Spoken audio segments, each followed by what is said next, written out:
ஆசாரியத்துவம் கிறிஸ்துவின் நறுமணம். அதில் என்ன பார்த்தோம் முதல்ல அப்படின்னு பார்த்தீங்கன்னா, ஹையரையூஸ்ட் அப்படின்னா, ஹெரையூஸ் அப்படின்னா பிரிட்ஜ் பில்டர், பாலம் அமைப்பவனாக இருக்க வேண்டும். இரண்டாவது பார்க்குறோம், நம்ம பரிந்து பேசுகிறவன் ஆசாரியன்.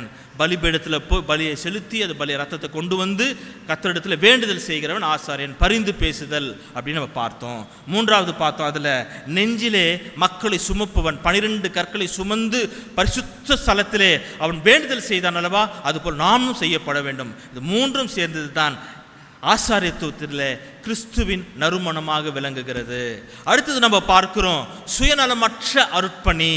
சுயநலமற்ற அருட்பணி கிறிஸ்துவின் நறுமணம் என்று பார்த்தோம். அதில் பார்க்கும்போது ஆடுகளை நம்ம தோல் உரிச்சிட்டா கூட ஐடென்டிஃபை பண்ண முடியும், தோலோடு இருந்து ஐடென்டிஃபை பண்ண முடியும், என்னது ஆடுன்னு கண்டுபிடிக்க முடியும். சாம்பல் ஆக்கிட்டுனா அந்த ஆடை ஐடென்டிஃபை பண்ணவே முடியாது. அதுபோல நம்முடைய சுயம் சாம்பலாக்கப்பட்டு கர்த்தருக்கென்று ஊழியம் செய்வோம் என்றால் அதை கிறிஸ்து நறுமணமாக முகர்கிறார் என்று பார்த்தோம்.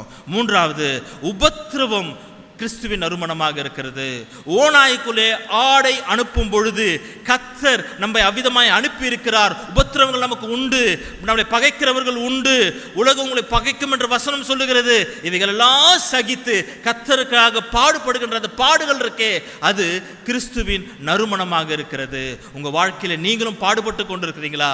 கர்த்தர் கிறிஸ்துவின் நிமித்தமாக, நீதியின் நிமித்தமாக, நியாயத்தின் நிமித்தமாக, ஊழியின் பாதையிலே, பரிசுத்தத்தின் பாதையிலே பாடுகளை அனுபவித்துக் கொண்டிருக்கிறீங்களா? கர்த்தர் உங்களை அவர் நறுமணமாக முகர்ந்து கொண்டிருக்கிறார்.